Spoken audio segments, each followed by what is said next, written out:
into another episode of Happy Hour with Steve Guy. I am your host, Steve Guy. So happy that you decided to swing on through. An amazing show today with my guest, Ryan Nemeth, who is a pro wrestler, an actor, a screenwriter, and so much more. A great chat with him. But before all that, look, things are starting to open back up. And what I'd like to do is take a look back at the irony that was the coronavirus protests, some of which are still going on, but some of the signs that made their way into each of these protests that really just proves that people don't understand what they're writing.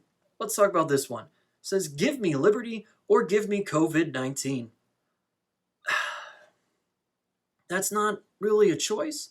You see, what they're doing in the local and federal governments having people stay at home is so that you don't get COVID-19. I get that you're trying to be funny, like give me liberty or give me death, but this is not a one or the other here. If we're all running around like crazy, then we're ending up with COVID-19. This next one, "We do not consent to tyranny." Also with a sign that says "My body, my choice," and a no to wearing masks. A lot of these tyrannical type signs and references throughout the COVID protests, and I think that people don't understand tyranny. You don't get to consent to tyranny ever. That's not how tyranny works. A person doesn't come in and are like, "Hey guys, do you mind if I take over? Because I'm kind of into it." That's not what happens. This next one from an Ohio protest referencing Amy Acton really makes me chuckle because I think that they just didn't quite get it right, but they thought so. "Not my doctor, not my dictator."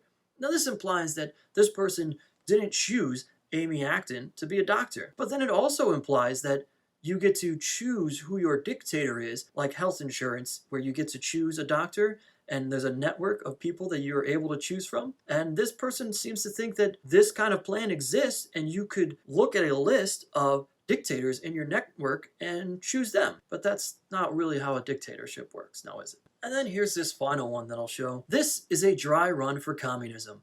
I've seen a lot of these. No, it's not. It's really not. They realize, right, that the coronavirus and the COVID-19 pandemic is worldwide and it's not just in the United States of America. So what you're saying here is that the entire world in all of the other countries that are republics or democratic nations or something along those lines are all looking to become communist? And these comparisons to Nazi Germany. I understand that you didn't like being holed up and shut down, but to compare us to Nazi Germany, do you even understand the history and what happened in Nazi Germany? People went into hiding because they were afraid of the government there, and the government was killing and murdering people. It was actually the Nazis who were doing it. So if anybody's a Nazi in this situation, it would be the coronavirus. And I know I'm going off on a tangent here, but it's really quite frustrating to sit there and bitch about not being able to work, and you want to compare us to Nazi Germany. You know what? People worked in Nazi Germany. And it's not because they wanted to. They were put into concentration camps and they were worked to the bone until they died. Look, that's what's bothering me. I know it's not usually my segment with this name attached, so here's a more fluffy version of that segment. This is What's Bothering John. All right, John. So I know I'm going to regret asking, but how are you? What's going on? I'm tired, man. I mean, not in like the sense of working too hard, but I realized that all this alone time has ruined me. I don't think I'll be able to love a woman again. Like What? too much porn. Like I've watched not all of Pornhub, but everything I would watch on Pornhub, I'm watching repeats now. Pornhub is a very interesting place. It's I went down a rabbit hole, and some people go down a rabbit hole on porn, and they go to a different like genre that they're not really into, a different lifestyle. I just looked at the site more. Like I'm actually in the website looking at how it's displayed from the ads to even they have a comment section, dude. Like they have a real Right. live Pornhub like every video has a comment section underneath it. Like if you scroll down, it's a comment section where people are like critiquing. Like one dude complained. I'm like, just leave. Like nobody made you click it. Like and it's like dudes talking shit about it. Like and it's racism on the comments. And a dude will be like, "Oh, these look at these," and then say some racial slurs. Like, how are you angry with your dick in your hand? You can't clock out for a moment and just enjoy the titties no matter what color they are. Like the title's already racist as hell. Like we don't call girls ebonies, which you guys, not you guys, but you're white guys. So you represent all white people right now. Big booty. Even they don't got big booties. We know what you mean. You like big booty porn. We know what that means. You like black women. maybe a Brazilian here and there, but they close enough. They just got tan lines. They're black women with tan lines. That's all a Brazilian porn chick is she's built like a black woman, but she has tan lines. Like the middle. If you don't like black women or you don't like black people, but you still like the body, like the packaging, but you don't want that dark hue, don't Yelp the porn. Who the fuck are you? Amateur porn? And there'll be dudes in the comments that are like, you don't know what to do with it. Like he's having sex with her and she let him record it. I'm assuming he knows exactly what to do with her. She's let him record it. He's laying enough pipe to get her to consent to a fucking flashlight over her shoulder. Like she know what he's recording. That's what she's showing out. And the screen names are so fucking weird. Whoa. Like how many times do you put 69 on your name? How many names come with 69? It's Do you like have a Pornhub screen name, John? no, I don't sign in. I'm just a novice, man. I'm here for. I'm window shopping. I ain't about to get that. They said premium was free because everybody's shutting. I'm like, I'm doing just fine with this shit. I don't. What's premium? I don't need to get hooked on the real. If y'all got more than this, I don't need it. Like, I don't want to be here longer than I have. I don't want to log in. I just want to get in and get out. Like it's calling women fat in a BBW porn. Like no shit, stupid. That's what you. We came here for the big booty. Like what? We know she's big. That's why we know what the 3 letters meant. You surprised that she's fat? Like, well, okay, we don't want to call her fat. We want to feel like she's big and beautiful. Quit hating. Well, thanks for sharing, John. It should be nicer, man. It's always nice when a What's Bothering John segment actually means he's trying to do something good and sticking up for a certain amount of people. And who would be shocked to have found out that it's porn actors that John decided he needed to put his foot down and stand up for? Let's get into this week's conversation. I got to sit down with Ryan Nemeth, and we talked about the movie that he wrote and had finished, Heel, and updates on that, as well as his comedy career and so much more. Here is my chat with Ryan Nemeth. What's up, man? Thanks for having me. Yeah, absolutely. You know, when A happy hour can happen at any time when you're with Steve Guy. it really can. What's your happy hour drink of choice, Ryan? My happy hour drink of choice. There's a bar that I like to go to near Second City that has good happy hour deals. 2-for-1 Moscow mules. I like those. What's the cost of a Los Angeles 2-for-1 Moscow mule? 2-for-1 in the heart of Hollywood, California. It's 24. No, I think it's I think their deal is like $9 and you get 2 pretty big Moscow mules. I think it's actually like a deal that sort of makes sense in the rest of the world too. Yeah, there is a when you find the deals and they make the big drinks, that's always lovely. There's a place all the way out on the east side of Cleveland in Willoughby that would do like these fish bowl days, and it'd be like $4 or $5, and it's just a massive. Like if you got a goldfish from the fair when you go buy the fish bowl, that's what they put it in. I've only I think when I was living in Chicago or visiting, maybe I had a fishbowl drink and shared it with a couple of people. Even if you share it with people, man, those are intense and you get super drunk. You can't not. It's a fishbowl. Yeah. I think most people know. For those who don't, Ryan is a trained wrestler, and he was a part of FCW, WWE. We did NXT as well, right? Once it became NXT. Oh, I hit it all. I hit OVW, FCW, and NXT, all of them. All the rounds. You know, I had a cup of coffee in AIW one time. Yeah. You know, right after I left NXT, I had a number of matches at AIW. That's where I really came to appreciate Tracy Smothers. Who can forget the wonderful AIW match between Ryan Nemeth and Mike Tolar? Loved it. Like that was your last one there. We wanted to end it right away, but the promoter insisted that we have a match after we did our Goldberg. I thought we really wanted to end it just right there. Hey, you know, back to Tracy Smothers. Yeah.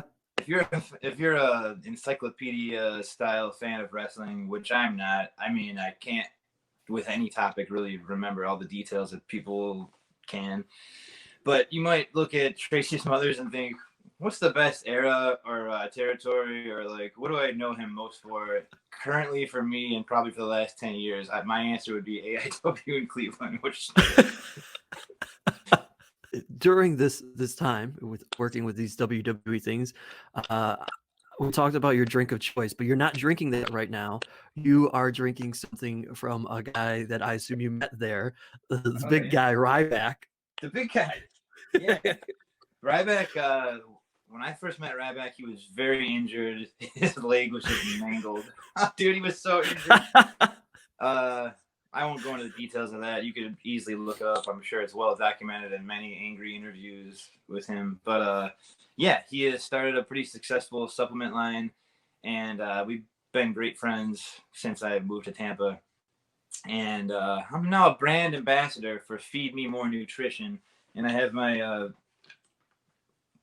how can I name this right? My half-gallon water jug, which There I you use a go. lot because I'm in a hot desert climate right now. I need to not die. So I know if I drink 3 of these a day, I'm pretty good. Like, this is just flavored water. I just have water in there with a little flavoring. But yeah, he's got great protein powder, good pre-workout, vitamin stuff. I think it's all great. And you know, if you follow me on social media, you know that I post the secret code for discounts. Yeah, I didn't know or I didn't realize when I was reading off all your accolades that I should have said social media influencer because that's what you are now. I'm a big deal. Yeah. One of the big deal things that you were doing before everything got shut down, and I think you're still working on a little bit, is this movie that you did independently, Heal. And I Yeah. think it's a great concept, but I'll let you kind of fill everybody in on that. Sure. I did a year ago. I had the idea to write a script, and I wanted to crowdfund it using wrestling fans from around the world. So in my short time in NXT and OVW, you know, wrestling fans love to just follow people even when they're not full-time wrestling. They're pretty interested in what they're up to, and I'm up to like a lot of stuff in all the aspects of entertainment. So I wrote this script that I felt very passionately about something I love very much, pro wrestling. And it was a topic that is not really dealt with a lot in pro wrestling film or in any kind of content dealing with wrestling. So I wrote this drama.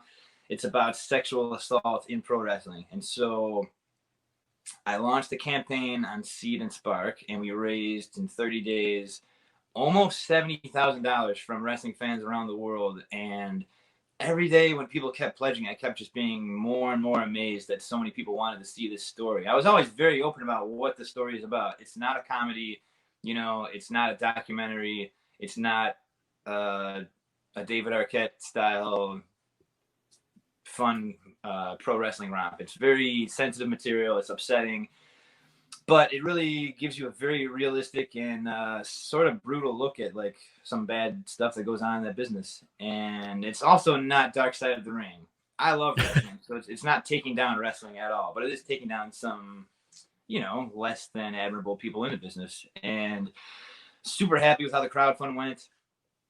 We shot it in October. We had Chavo Guerrero as stunt coordinator. We had Rodney Munoz, who's an Emmy-winning wardrobe guy from Jimmy Kimmel Live. He was on board.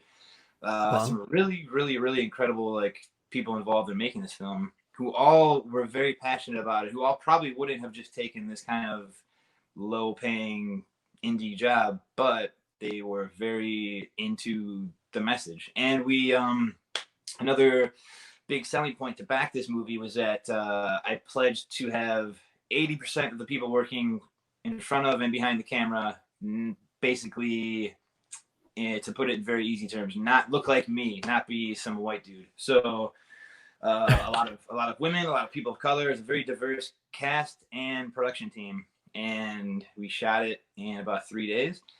It's in post-production right now. I just yesterday watched the most recent cut and had a phone call with the director and some other people. There's people giving creative input on this film that have no business giving, pardon my language, giving a shit about this. But like that's what's so exciting. It's so cool. Every industry has something similar to this, which is why I think it's so great, because while you're using what you know in terms of wrestling, the whole message in general can be applied to really anything. Yeah, I hope so. And I hope the movie appeals to people who don't know anything about wrestling. That's something I wanted to make I was very happy to have basically the possibility of making the movie because of all these wrestling fans around the world chipping in and donating $5 or $100 or whatever they could.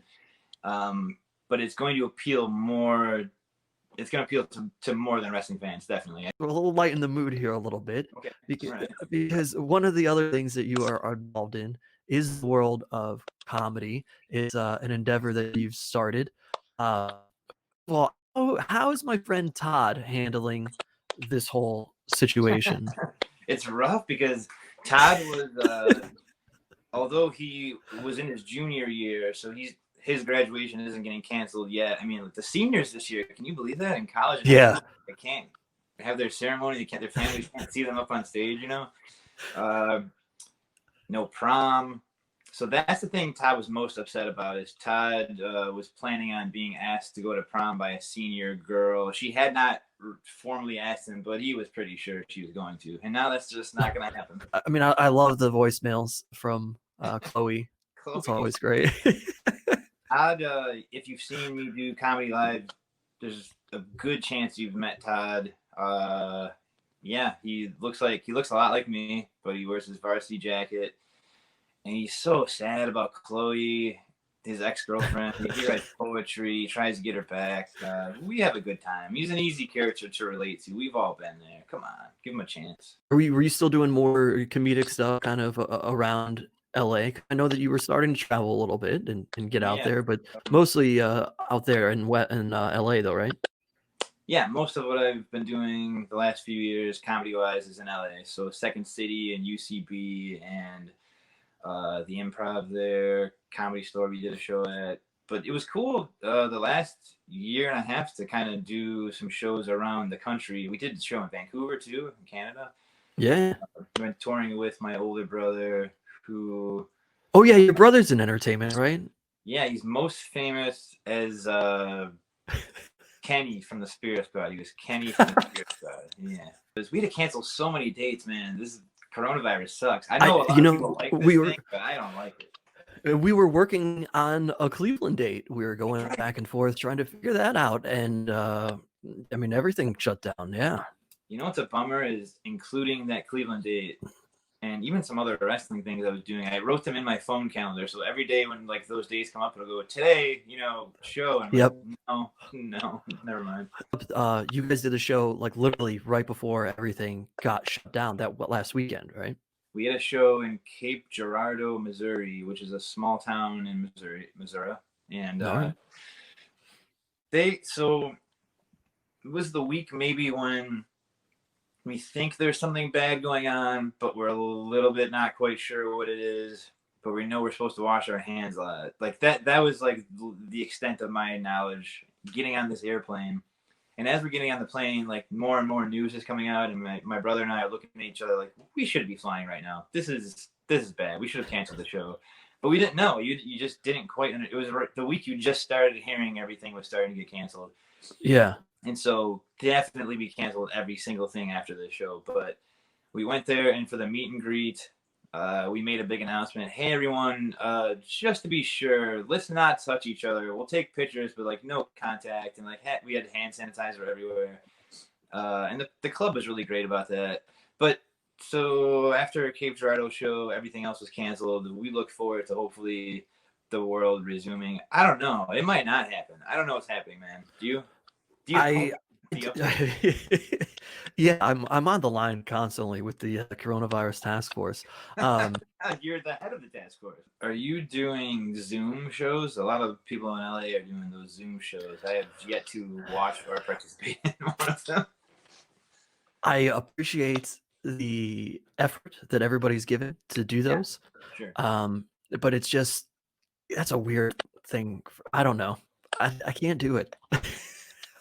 I don't think that I could rely on a strong enough internet connection to like, as we've seen here, we already had a hiccup on my end. If I'm in midway through performing a Todd piece and like the thing just cuts out, like that sucks. I don't want to do that. Yeah. Yeah. It's just, I don't know. It seems so weird to me, you know, for AIW from a wrestling standpoint. We had fans who were like, "Well, can you do an empty arena show?" And uh, I, I, I mean, as you know, someone personal who has been doing those, it's such an awkward feeling. I don't. It just when I was in FCW and NXT, we would have practice matches like weekly or bi-weekly, so the whole day would just be us wrestling in front of no crowd. Yeah. And when I saw WrestleMania being announced as still happening, I thought, so literally everyone I came up with in NXT is now just doing NXT practice matches. Like WrestleMania, just practice matches. Like it's nice, but I have just such mixed feelings about that company still flying people around right now during a time when no one should be doing any of that. It's You are from the Cleveland area originally, and we yeah. were talking before we started recording. There was this list going around from Cleveland Magazine that they thought was fun. It was like, you know, Cleveland Bingo or something. Is everybody's doing their different versions of bingo, and all the Cleveland things that you have done.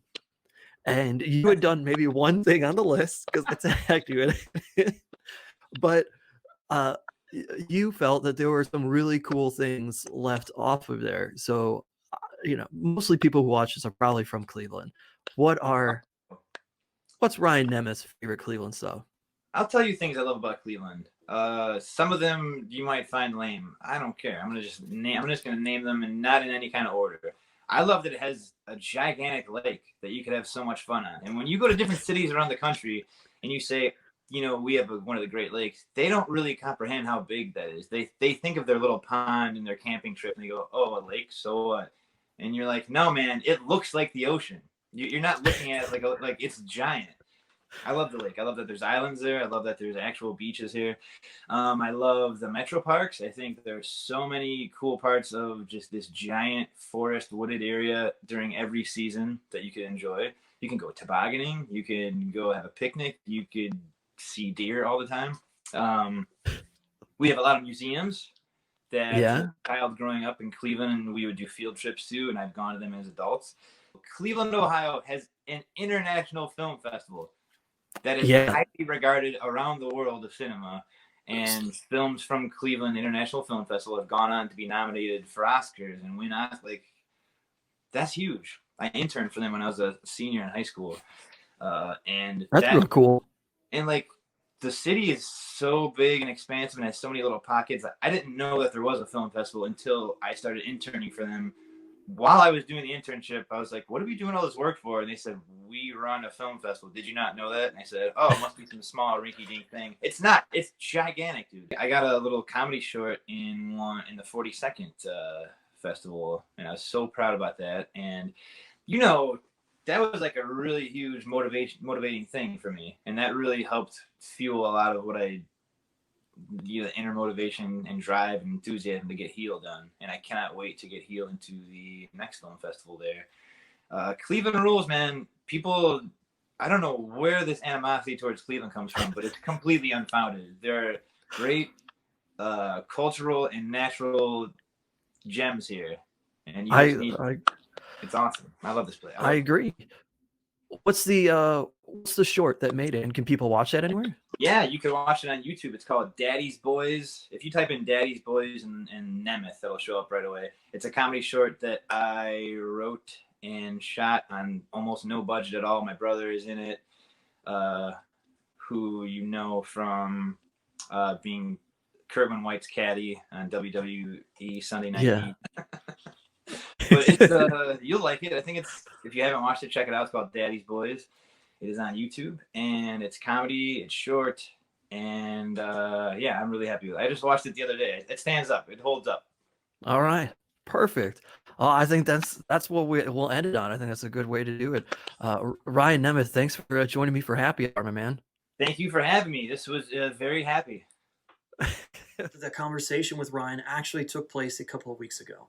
And what's happened here in recent days is someone that Ryan knew well and folks in the wrestling community knew. If you're fans of WWE and pro wrestling, one half of the former tag team Crime Time, Shad Gaspard, passed away when he was pulled in by a riptide in the ocean out in California. Prior to him going under, lifeguards attempted to rescue him, and he was with his 10-year-old son and asked them to save his son instead. And I know that we're ending kind of on somber news, but it's important sometimes to talk about these things. And one of the things that Ryan shared in the last couple of days prior to this going out was a personal story from the very first time that he met Shad, and how if it weren't for Shad, Ryan would not be in a lot of the positions and situations that he's in right now, because Shad immediately, the very first time meeting him, made a phone call and got Ryan a job at the Gold's Gym in California. And through that, Ryan was able to stay living on the West Coast to pursue acting and comedy and meet a lot of the contacts and friends that he currently has that have helped him, including developing the movie of Heal. And so that goes in with my tip from the bartender this week. And I'm sorry that it's not a little bit lighter. My tip would be that you need to have a positive influence on others, no matter what. Taking this as an example, Shad, from all the stories that I've read thus far, he was very positive, and that's a tone that I've taken from everybody who has written about him in the last couple of days. And it's amazing the people that he has helped, including Ryan in that story, a guy he had never met before, and that seems to have been commonplace in Shad's life. And while you can't please everyone, it means so much to go out and be positive, because you never know what could happen. Shad went about his life living that way and just being a positive influence and doing what he thinks was the right choice. In this case, he saved his son's life. In Ryan's case, that one thing that he did that was positive influenced an entire future for Ryan Nemeth. And you have the opportunity to do that for people in your everyday life. And when you're able to, I think you just do it. So that's my tip from the bartender this week. That's going to do it here for Happy Hour with Steve Guy. Make sure you check out the podcast. It is the full conversation with Ryan Nemeth. It's a Happy Hour with Steve Guy podcast, now available through Apple Podcasts / iTunes, Spotify, Google Podcasts, and so many more. Or just download the Anchor.fm app and listen to it there. Thanks to John Bruton for What's Bothering John. Thanks to Ryan Nemeth for joining me.